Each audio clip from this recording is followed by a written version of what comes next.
우리 옆 사람들과 인사하면 좋겠습니다. 우리 예수님의 이름으로 사랑합니다. 사랑합니다. 사랑합니다.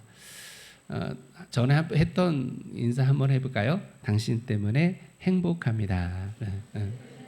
행복합니다. 행복합니다. 이제 우리 저를 계속 집중해서 보는 게 좋겠어요. 설교 시간에는 다른 거 보지 말고. 지난번 새벽에 말씀드렸는데 그 부흥사들이 설교의 패턴 얘기했죠. 뭐 이런저런 얘기하는데 저는 이제 할 수 있으면 원고 설교를 안 하려고 합니다. 왜냐하면 여러분과 눈이 마주치면서 그렇게 설교를 하고 싶어요. 그래서 혹시 뒷사람이 뒤통수가 가려 있는 사람들은 옆자리로 옮겨 앉으면 감사하겠습니다. 오늘 제목은 진리를 붙잡으라라는 제목입니다. 여러분, 교회는 이 클럽이 아닙니다. 교회는 서로 마음에 맞는 사람들이 혹은 취미가 같은 사람들이 혹은 좋아하는 사람들끼리 여러 가지 이유로 모여서 함께 재미있게 놀고 즐기는 그런 곳이 아니에요. 교회는 어디를 무슨 모양이냐면 광야의 이스라엘 백성들과 같습니다. 그래서 스데반 집사님은 그의 설교에서 광야의 여정 가운데 있었던 이스라엘 사람들을 교회라 이렇게 칭했어요. 그래서 성경에는 한 번 있는 이름이에요. 광야 교회. 그래서 광야의 성도들, 어쩌면 이게 오늘의 교회를 설명짓는 아주 유익한 그리고 적법한 그런 그 설명일이라 여겨져요. 이 교회가 무엇입니까? 교회만 들어오면 천국 갈까? 그런 건 아닙니다. 교회 구성원이고 교회 안에 들어왔다고 해서 천국 가는 건 아니에요.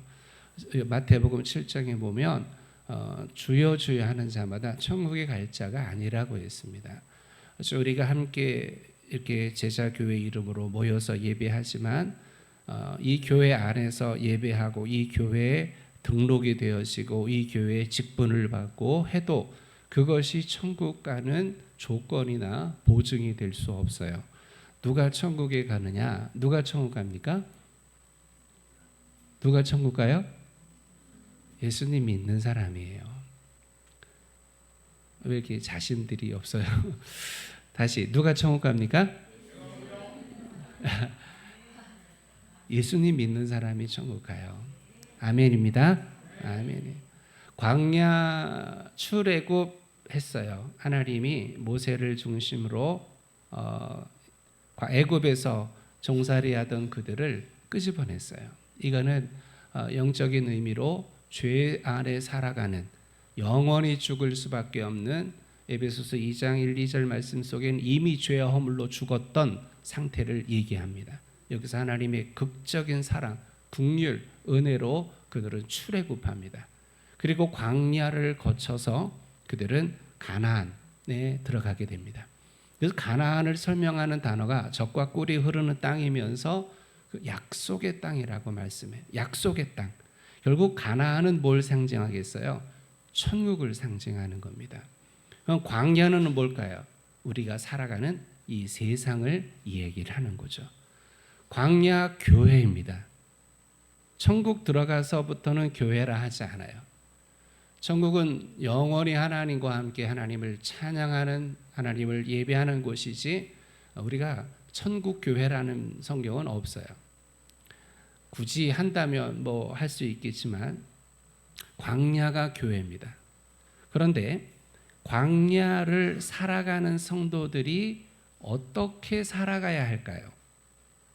하나님의 은혜로 긍휼로 출애굽을 했어요.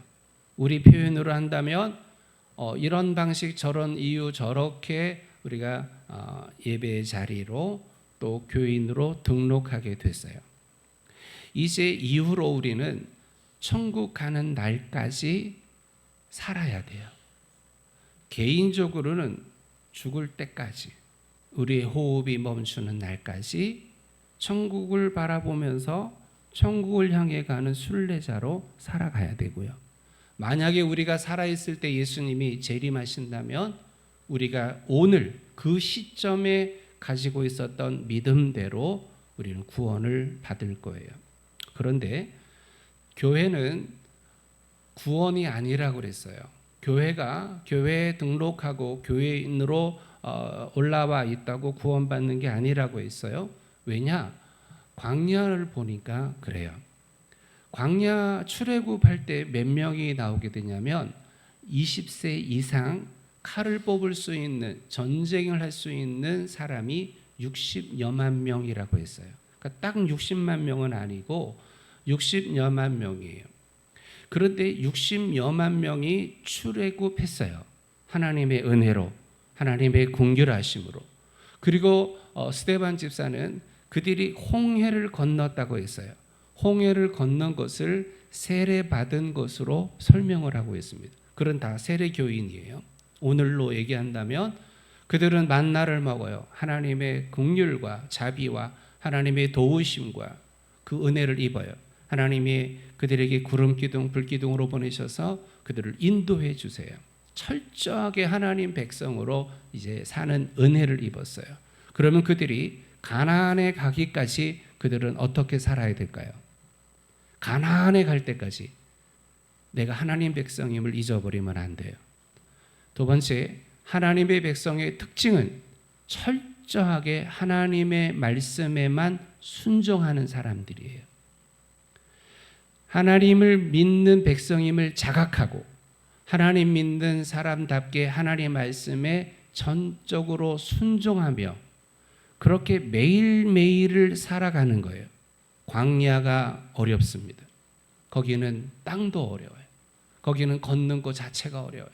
거기에는 낮에는 덥고 밤에는 춥고 거기는 불뱀이 있고 전갈이 있고 거기에는 강도들이 나오고 거기는 먹을 것이 전혀 없는 그런 곳이, 그게 우리가 오늘 이 세상을 살아가는 이 세상의 삶과 같아요. 지난 한 주 여러분 잘 사셨습니까? 지난 한 주 아무 일 없었습니까? 돌아보면 이런 일 저런 일이 있어요. 돌아보면 이런 사고의 위험도 있었고 이런 위협의 위험도 있었고 이러한 난관도 있었고 이러한 마음 아픔도 있었어요. 이런 어려움도 있었어요. 근데 그 속에서도 우리는 하나님을 믿고 하나님 말씀을 붙들고 어렵고 힘들어도 여건이 어려워도 나를 공격하는 사람들이 있어도 내가 하나님 백성임을, 나에게 하나님 나라 갈 수 있는 천국 사람으로 천국 시민권자로 나를 세우셨음을 감사하면서 늘 하나님 도우시는 하나님을 붙잡고 힘들어도 하나님 붙잡고 즐거워도 하나님 붙잡고 하나님 앞에서 늘 기도하며 살아가는 거예요. 그렇게 매일매일을 진리를 붙잡는, 진리가 무엇입니까? 하나님이 곧 진리요. 하나님의 말씀이 진리예요. 하나님을 붙잡고 그 말씀을 붙잡고 무슨 일이 일어나도 무슨 유혹이 있어도 어떤 어려움이 있어도 어떤 속상한 일이 있어도 어떻게 내 마음에 안 드는 상황이 일어나도 어떻게 나를 괴롭게 하는 사람들이 일어나고 그렇게 나에게 말을 하고 주먹질을 해도 진리를 붙들고 하나님 붙들고 말씀 붙들고 우리는 끝까지 믿음을 지켜야 돼요. 신앙을 지켜야 돼요. 별거 아닌 것 때문에 믿음을 잃어버릴 수는 없어요. 돈 너무 중요하죠. 그러나 돈 때문에 우리의 영원한 생명을 포기할 수는 없어요. 높은 지위 때문에 혹은 이 자존심 때문에 우리의 신앙과 믿음을 버릴 수는 없어요. 누가 나한테 이렇게 했어요. 누가 나한테 이렇게 말했어. 누가 나한테 이렇게 안 해줬어. 이것 때문에 우리의 신앙이 흔들려서는 안 돼요. 그런데 아까 60여만 명이 출애굽했다고 했어요. 이 중에 가나안에 들어간 사람은 몇 명일까요? 여호수아와 갈렙 딱 두 사람만 가나안에 들어갔어요. 놀랄 일이에요. 이걸 확률적으로 이해하게 하면 안 됩니다. 그래서 누가 천국을 갈 수 있는 사람이 몇 명일까? 몇 프로일까? 몇 퍼센트일까? 여기에 근거해서는 안 돼요. 60여만 명 중에 딱 2명인 것처럼 그렇게 비율로 따진다면 우리 제자교회는 몇 명 천국 갈까? 그런 식으로 따져서는 안 돼요. 하지만 진리를 붙잡지 않는 상황과 조건과 또한 환경을 탓하고 이것 때문에 감정이 요동하고 이것 때문에 어리석은 결정을 하고 말을 하고 신앙을 버리고 예배를 버리고 교회를 버리는 이 일은 우리가 생명처럼 우리가 제어하고 절제하고 막아서고 거부해야 되는 줄 믿습니다. 절대 그래서는 안 돼. 절대. 뭐가 아무리 좋아도 뭐가 아무리 마음에 안 들어도요. 영생과는 비교할 수가 없어요. 천하를 다 얻고도 생명을 잃을 수 있겠습니까? 그렇게 미련한 사람 없어요. 다 잃어도 우리에게는 영생이 있으면 돼요. 다 잃어도 여러분을 사랑하시는 하나님만 계시면 돼요. 그런데 이걸 모르냐? 알아요. 출애굽한 60여만 명들이 모르는 게 아니에요. 그런데요. 진리를 붙잡아야 되는데 나로 진리를 붙잡지 못하게 만드는 순종하지 못하는 하나님 백성으로 살아가지 못하게 하는 말씀대로 살지 못하게 만드는 많은 도전들이 유혹들이 미혹들이 광야 가운데 일어납니다. 오늘 본문에 보면 거짓 선지자 이세벨이라는 사람이 등장합니다. 오늘 이 이야기를 하려고 합니다. 북왕국이 이스라엘이 둘로 쪼개지죠. 르호보암 때 솔로몬의 아들 르호보암 때 두 나라로 쪼개집니다. 그래서 위의 나라를 북왕국 이스라엘이라 하고 아래 나라를 남왕국 유대라고 합니다. 근데 북왕국에는 왕이 계속 바뀌어요. 왕조가 바뀝니다. 그 중에 오므리 왕조가 있는데 오므리의 아들 아합이 아버지가 6년 왕이 된 지 6년 만에 죽어요. 그래서 왕자 아합이 왕이 되죠. 왕이 된 아합은 결혼을 하는데요. 여인을 어떤 여자를 아내로 맞이하냐면 시돈 왕 엣발이라고 하는 시돈 왕의 딸을 아내로 맞이하게 됩니다. 이게 웬일입니까? 아합도 하나님 믿는 사람이에요. 아합도 나중에 성경에 보면 그가 하나님이 치시고 그를 정말 큰 징계를 하자 아합이 크게 회개를 했다. 하나님이 그래서 그 회개를 들으시고 용서하셨다고 말씀해요. 하나님 믿는 사람이에요. 그런데 세상의 아내를 엣발 바알의 제사장이라는 이름을 가진 철저하게 바알 종교에 심취해 있는 시돈이라는 나라의 시돈 왕의 그 딸을 아내로 삼습니다. 바알 제사장, 바알에 섬기는 사람의 아버지라도 그 딸이 하나님을 믿을 수는 있잖아요. 근데 그건 아니었어요. 왜 수많은 여인들 중에 왜 수많은 사람들 중에 하필이면 엣발의 딸 이세벨이라 불러지는 이 여자와 결혼했을까? 이게 세상 말로 천추의 한이 됩니다. 그의 일생에 수많은 잘못을 행해요. 아버지보다도 더 악을 행했다고 말씀했으니까 그가 했던 모든 악들 그 가운데서도 상위에 있는 잘못이 뭐냐? 바알을 숭배하는 우상 숭배자를 여자를 아내로 맞은 거예요. 이 이세벨이 아내가 돼요. 왕비가 되어 얼마나 북왕국에 해악을 끼쳤는지 몰라요. 그래서 하나님 믿는 사람들을 죄다 잡아 죽입니다.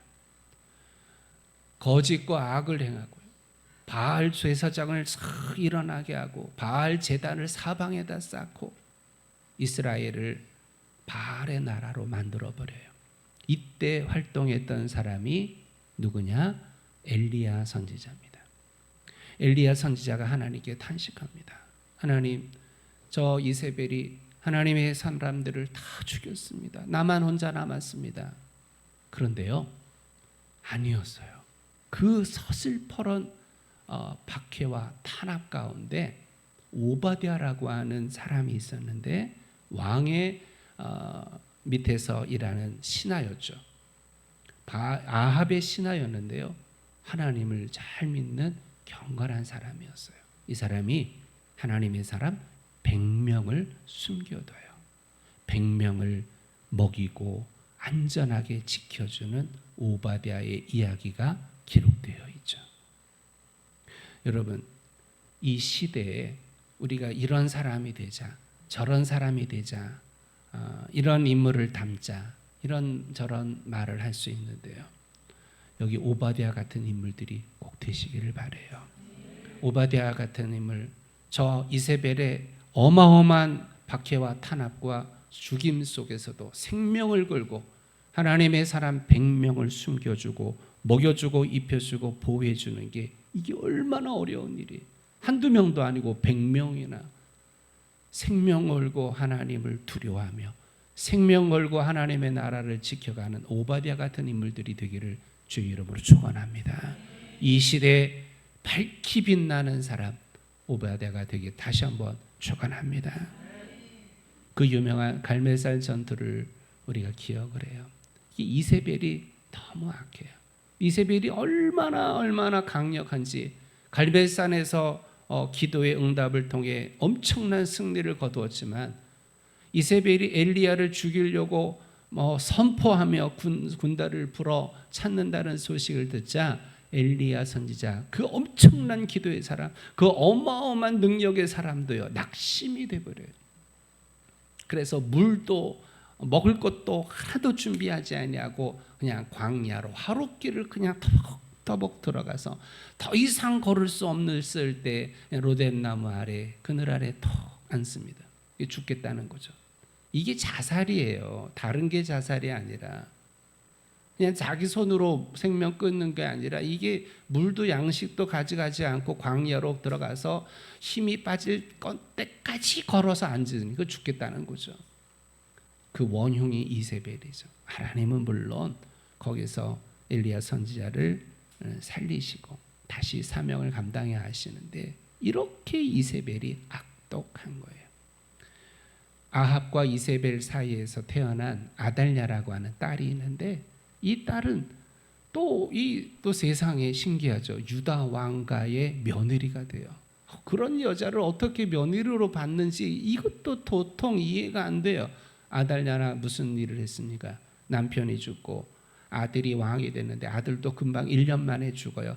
그러자 마음의 변화가 일어나서요, 자기가 낳은 혹은 아들이 낳은 자식들을 다 죽여요. 다윗의 씨란 씨는 남자는 싹 죽입니다. 그런데 이때 딱 한 명 갓난 아기만 겨우겨우 여호야다 제사장이 숨겨 빼돌리죠. 이 엄청난 6년 만에 아달랴는 죽임을 당하고 그 막내 아들이 다시 손자죠. 막내 손자만이 다시 왕이 되면 엄청난 일이 벌어져요. 아달랴, 이세벨의 딸 아달랴, 엄청난 그 연기의 석상에 있어요. 그 이세벨이 하는 행위에 절정이 보였습니까? 이스라엘 사람들을 꾀인 거예요. 그래서 이스라엘 사람들, 북왕국에 있는 사람들의 마음 속에 이미 저 여왕의 왕후의 영향 때문에 저 백성들 전체의 마음 속에 이미 바알의 마음이 들어가게 돼요. 두려운 마음 때문에 바알을 섬기기도 하지만 온갖 달콤한 말들로 온갖 좋은 것들을 주면서 바알을 섬기게 하니 바알 숭배자들이 돼요. 이 나라가 바알의 나라가 돼버려요. 그 일을 이룬 사람이 이세벨이에요. 그런데 여러분, 예수님의 편지 두아디라 교회에 보낸 편지에 보면 책망할 것이 있다라고 말씀하세요. 그러면서 뭘 책망했느냐, 우리가 함께 읽어본 것처럼 자칭 선지자라 하는 여자 이세벨을 네가 용납하매니 그가 내 종들을 가르쳐 꾀어 행음하게 하고 우상의 제물을 먹게 하는도다. 뒤에 보니까 사탄의 깊은 것을 알지 못하는 너희라고 했어요. 우리가 성경을 잘 아는 것 같고 우리의 신앙이 굉장히 좋은 것 같은데 예수님은 뭐라고 말씀하냐면 사탄의 깊은 것을 알지 못하는 너희, 영적으로 무지해.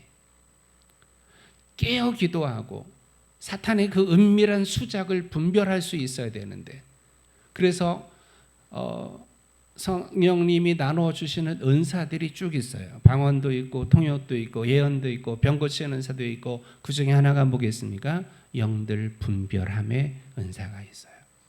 우리가 그 은사를 받아야 돼요. 손만 얹으면 병을 낫는 신유의 은사도 물론 받아야겠지만 이 어둠의 시대에 영들 분별할 수 있는 은혜가 있어야 돼요. 이건 은사이면서 하나님이 이미 우리에게 주신 거룩한 말씀으로 무장되어 있으면 영을 분별할 수 있습니다. 그런데요, 두아디라 교회는 이걸 못한 거예요. 사탄의 깊은 그 수작, 사탄의 그 깊은 것에 있는 그 음흉한 마음들, 어떻게 하든지 교회를 무너뜨리려고 하고 어떻게 하든지 성도들을 신앙에서 끌어내리려고 하는 사탄의 역사가 분별되지 못한 거예요. 그냥 넘어가 버린 거예요. 뭐와 같이? 저 고대의 이세벨과 같이. 여러분, 광야에 60여만 명이 2명 빼고 다 광야에서 죽었는데요. 수많은 일들이 있었는데 그 중에 하나가 뭐냐면 발람이라고 하는 자의 꾀였어요. 발람이 이스라엘 사람들로 죄를 짓게 합니다. 어떤 방식으로 죄를 짓게 하냐면 광야를 걸어가는데요. 맨날 거친 광야를 걸어가고 먼지 나는 곳을 걸어가는데 뭐 자기를 꾸밀 수가 없죠. 여자들이 맨날 자기를 꾸며야 되는데 이 수년 동안 광야를 걸어가는 여자들이 무슨 자기를 꾸밀 수 있겠어요? 물도 없는데. 그런데 어느 날 갑자기 이쁜 여자들이 예쁜 옷을 입고 아주 예쁘게 화장을 하고 화려한 장신구를 단 여자들이 춤을 추는 거예요. 짠 나타난 거예요. 이스라엘 남자들이 눈이 그냥 정신을 잃어버려요. 여자로 유혹을 해요. 그런데 예수의 이름으로 물리쳤어야 되는데 하나님을 믿는 그 말씀으로 진리로, 여러분 사람이 성욕이 당연한 거지만 그러나 성욕에 앞서야 될 게 뭐냐? 진리를 붙드는 거예요. 내 욕구보다 더 위에 있어야 될 게 진리대로 사는 거예요. 내 욕구대로 하면 어찌 되겠어요? 내 욕구대로 남의 것을 가져와요. 내 욕구대로 먹지 말아야 될 것을 먹어요. 내 욕구대로 가지 말아야 될 것을 가요. 그래서는 안 돼. 그거는 진리를 역행하는 거예요. 진리를 붙잡는 사람답지 않은 거예요. 그러면 그 여인들을 따라서 그들은 행음을 합니다. 이스라엘 남자들이 그만 성의 노예가 되어버립니다. 이 모압과 미디안 여자들이 성관계를 마치고 그 남자들을 어디로 데리고 가냐면 자기들이 믿는 우상에게로 데리고 갑니다.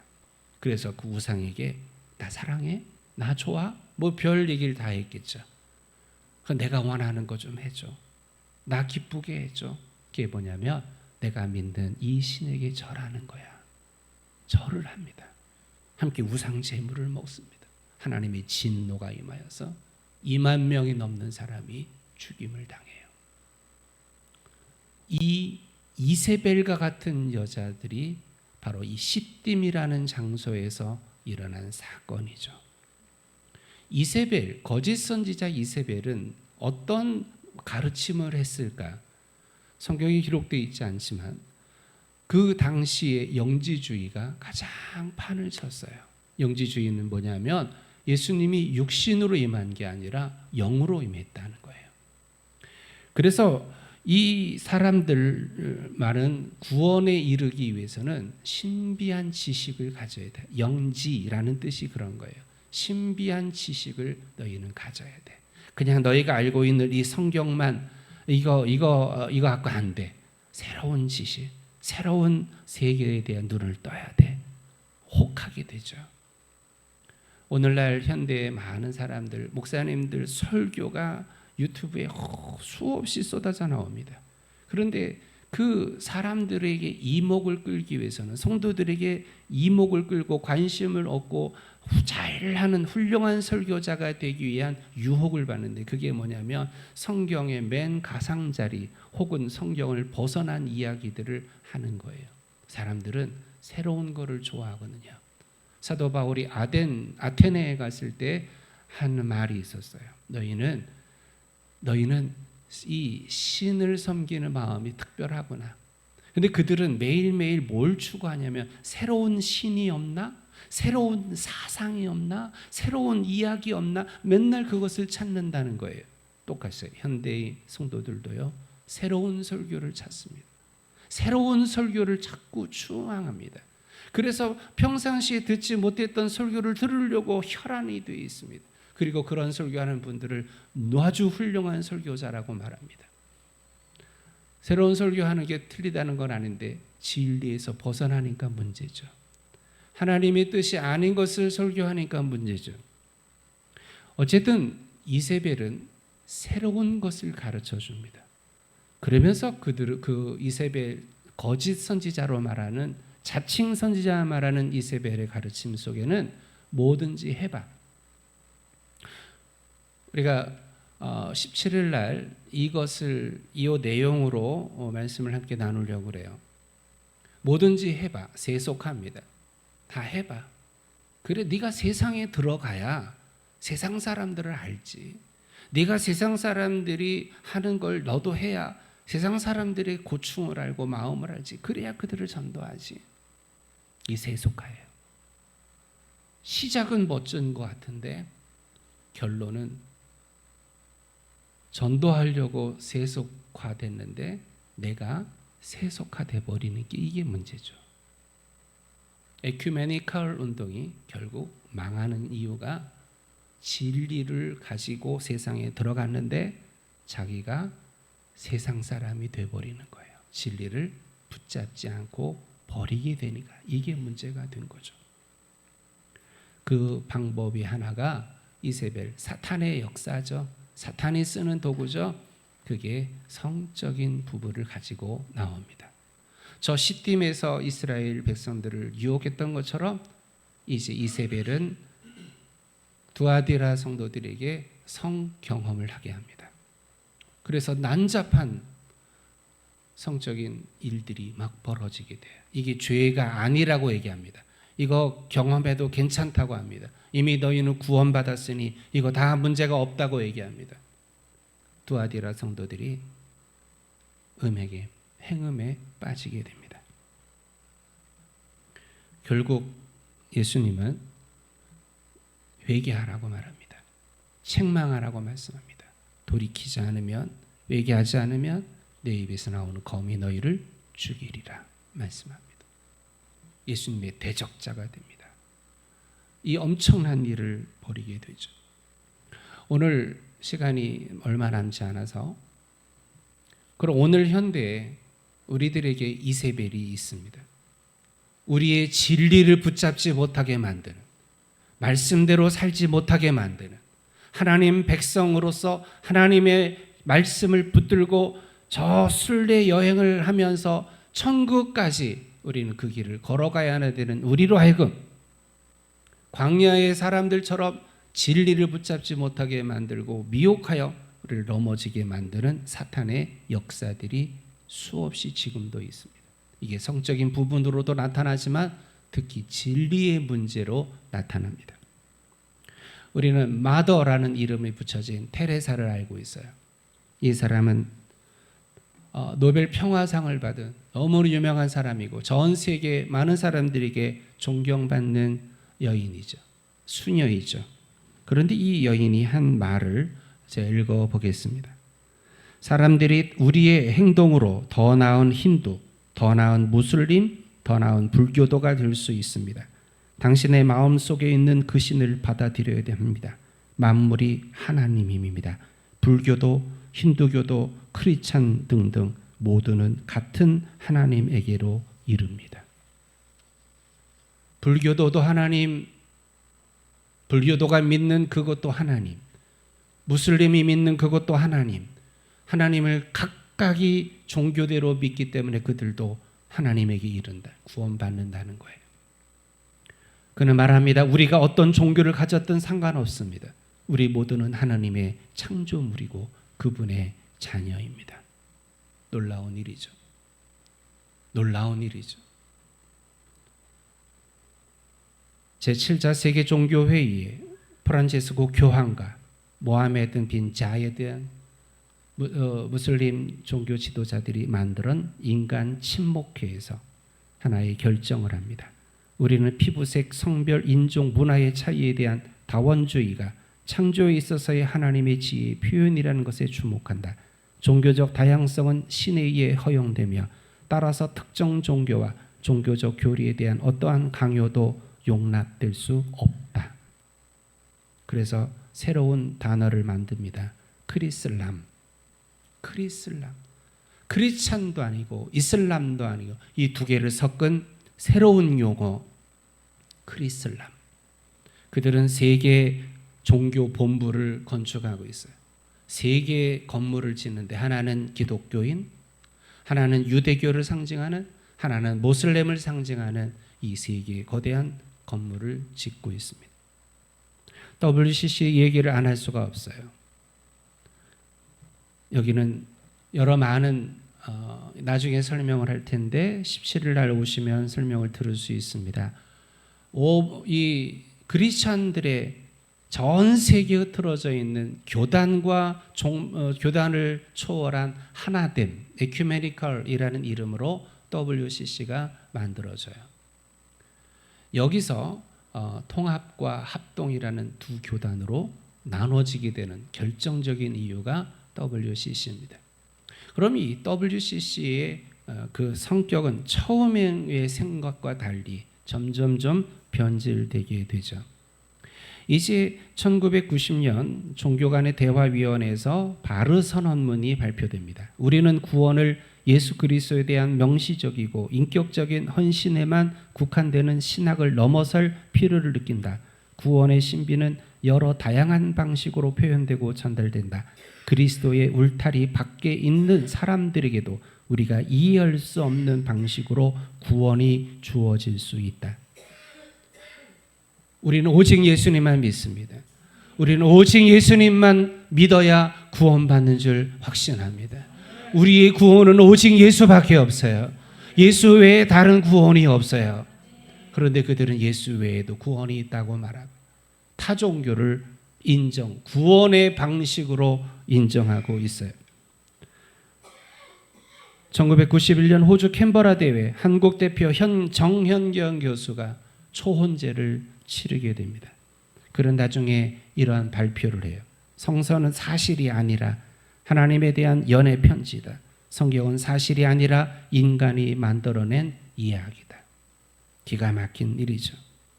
그는 이화여대 종교학부 교수였어요. 나중에 윤혜원 신학대 종신교수가 되고 예일대 강의하는 교수가 됩니다. 한편 2012년 5월 20일 생명의 강 살리기 종교 여성 공동 기도문 기독교 환경운동연대라는 곳에서 기도문을 발표합니다. 이 기도문을 발표하는 사람은 구미정 목사입니다. 이 구미정 목사는 숭실대학교 기독교학부 교수고 서울복음교회 교육 목사입니다. 제가 읽어보겠습니다. 오 하느님 부처님, 살려달라 매달려야 하는 건 우리 자신인데 거꾸로 당신이 우리를 향해 애원하시다니요. 무력한 당신, 한없이 작은 당신, 아직도 십자가에서 내려오지 못하는 당신, 한 중생이라도 더 구제하기 위하여 극락 언저리를 서성대는 당신, 땅바닥에 납작 엎드려 아래로 오랜 세월 흐르는 강물은 바로 당신의 눈물입니다. 사랑이고 자비입니다. 하늘에 계신 하느님, 부처님, 성모 마리아님, 소태산 대종사님의 마음에 연하여 오늘 4대 종단의 종교 여성이 일심으로 간구하오니 부디 이 땅에서 죽임의 구판 대신에 신명나는 살림의 구판이 벌어지도록 인도해 주십시오. WCC 이야기를 했는데 WCC 한국 지부격인 한국기독교교육협의회 NCCK의 홈페이지에 이 기도물이 1년 동안이나 게재되어 있습니다. 지금은 내려졌고요. 자, 시간이 가는데도 이 말씀을 전하는 이유가 뭐겠습니까? 우리가 여러분들이 모르는 사이에 이 대한민국은 진리가 훼손되고 있어요. 교회라는 이름으로 모였는데 그들은 교회가 아닌, 진리의 말씀이 아닌, 예수 그리스도를 하나님의 아들로 섬기지 않는 그들이 교회라는 이름을 이루고 있는 기가 막힌 시대를 우리가 살아가고 있습니다. WCC 부산 총회가 몇 년 전에 있었어요. 이 WCC 부산 총회를 비난하고 비판하면서 많은 연구들이 쏟아져 나옵니다. 그 연구들의 결과 뭡니까? WCC 회원 모두가 그런 건 아니에요. 그렇지는 않습니다. 그러나 일부 WCC 회원들은 얘기합니다. 성경은 사실이 아니다. 그들은 하나님을 믿지 않아요. 그들은 예수님 믿지 않아요. 그들은 예수님이 물 위를 걸으셨다는, 예수님이 오병이어의 기적을 행했다는 것을 도저히 믿지 않습니다. 그러한 궁금증이 있어요. 그들은 뭘 믿는 걸까? 그런데 그들은 신학 교수고 그들은 목사예요. 그들이 가르치는 말씀을 듣는 성도들이 과연 진리를 알 수 있을까? 교묘하게 교회 안에 들어와서 교회 전체를 신천지로 넘기는 추수꾼들이 몇 년 전부터 판을 치는데, 지금 추수꾼은 눈에 확 띄는 드러나는 이단인데요. 이제 정식적인 한국기독교연합회에 소속되어 있는 교회와 목사와 신학교와 신학자들이 진리가 아닌 이야기를 하는 한국교회가 되었어요. 우리는 두아디라 교회를 향해 예수님이 책망하십니다. 칭찬은 한 줄이고요. 책망은 길게 이어지면서 무시무시한 책망과 저주를 하시는데요. 이 두아디라 교회에 처한 현실이 오늘 우리가 처한 현실과 같습니다.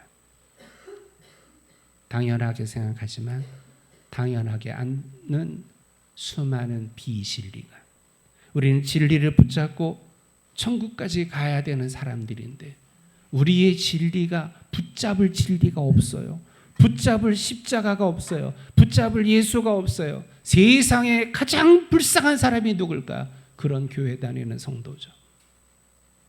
그런 교회 다니는 성도. 그 교회가 수만 명이어도 상관이 없어요. 우리 교단 총무 목사님이 타교단 총무들하고 이렇게 모임이 있었답니다. 우리 교단 총무 목사님이 노회에 와서 하는 말이에요.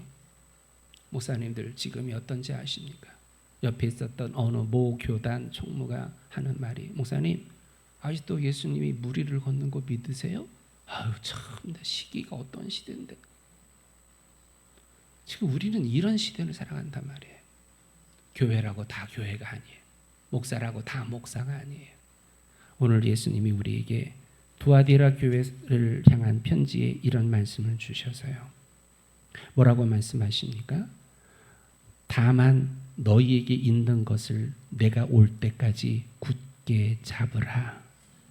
굳게 잡으라.